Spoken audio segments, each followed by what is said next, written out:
All right, ladies and gentlemen, wasn't going to make a video today. I was just going to work out. The garage where I do my kettlebells is, what do you call it? It's my happy place. The gym's always been my happy place. Even growing up as a teenager, the gym was the happy place.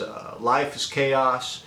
As I got older, the watch hobby became a happy place. But you know, a lot of self-destructive behavior in the watch obsession world. A lot of watch obsessives, me included. We have a situation. Here's a situation. The general situation that a lot of us watch obsessives have is that we can't put our hand away from the hot stove, the hot oven. Boom! We like to burn ourselves with a hand. And to give a specific example, a lot of us, and I do this a lot, we sell watches. We convince ourselves that we don't need this watch anymore. We sell it, and then we long for it again. We rebuy it, we sell it. I'm not the only one who does it. I see a lot of people doing it. Doesn't make it normal just because other guys do it. Doesn't really comfort me to see that other people do it. I do it a lot.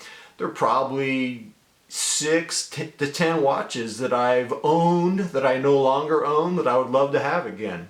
It's insane. It's self-destructive. It's a repeated cycle. So, speaking of repeated cycles, here's something that's been on my mind for about 2 or 3 weeks. It was after Christmas, sometime, a few days after Christmas, my family and I, we went across the street to the Amo Mall in Torrance, California. The Amo Mall. What a brutal place. It's such a brutal place. Like 95% of the stores are empty, but there are 5% that are just packed, you know, like Starbucks and Chipotle.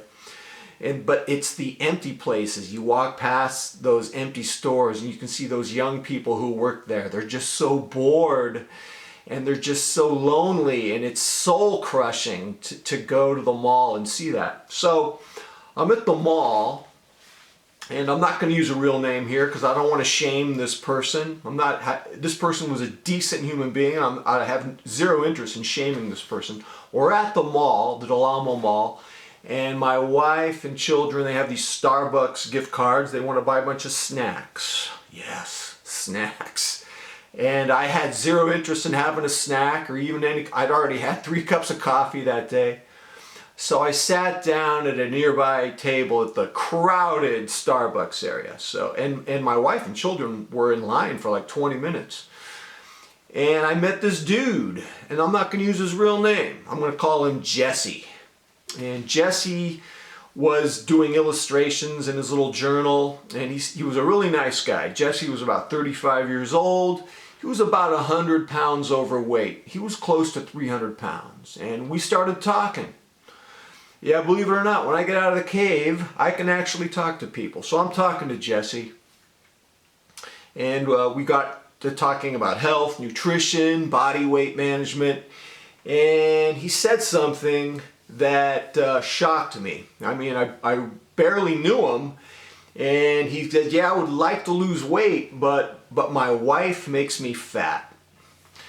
And that just shocked me. It's been on my mind so long. I don't want anyone to be at the mall or anywhere and telling some random dude, me, that they're fat because of their wife. You should never blame your wife for anything. And you know what, man?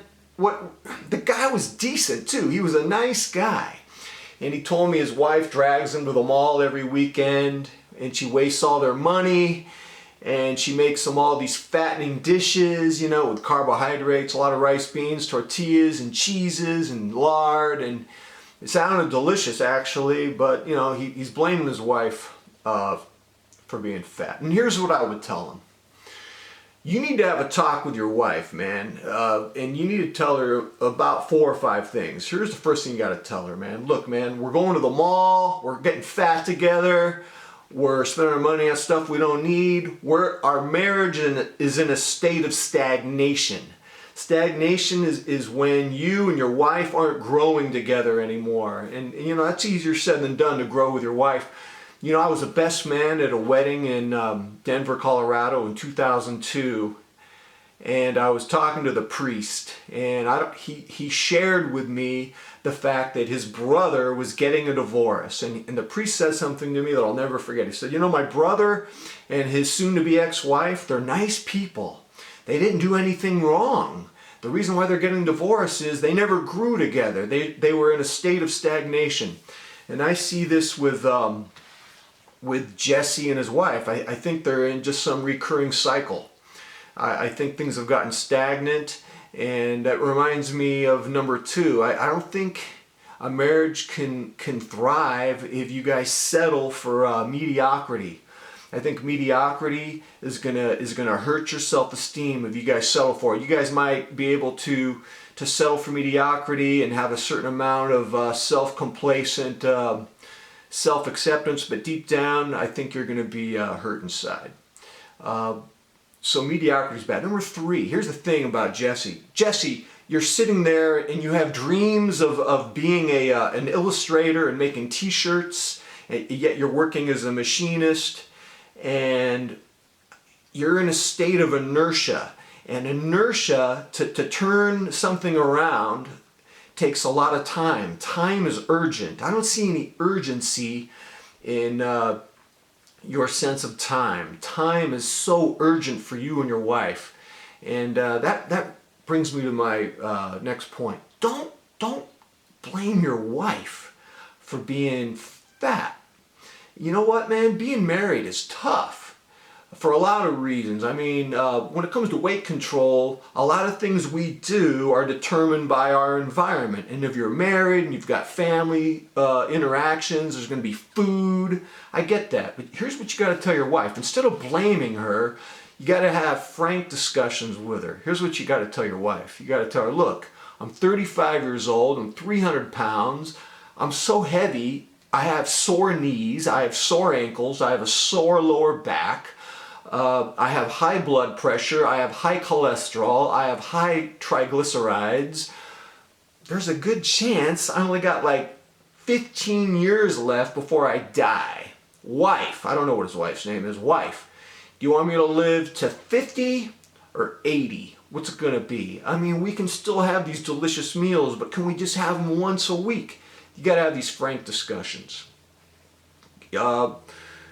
Frank discussions happen all the time. You identify a problem and you have to have a frank discussion about it. My wife and I got rid of the Chromebooks for our 9-year-old twin daughters. It was turning them into zombies. Originally, we got the Chromebooks because their teachers were using them for homework assignments, and then we noticed that these homework assignments were getting more and more minimal, and we couldn't justify our daughter's default setting to just come home from school and zombie out on their Chromebooks.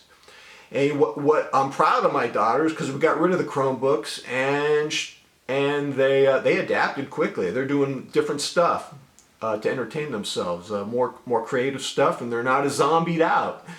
Sometimes in life you got to identify a problem and have a frank discussion about it. That's what my wife did. God knows she would be devastated if I told her about my watch rebuy, sell, rebuy situation. That's a whole topic for another video. All right, Jesse. Hey man, I'm not judging you, man. I understand what it's like to have self-destructive behavior. I'm a watch obsessive. I do some dumb stuff. But don't blame your wife for being fat, man. All right, ladies and gentlemen, tell me what you think. Until next time, I'm out.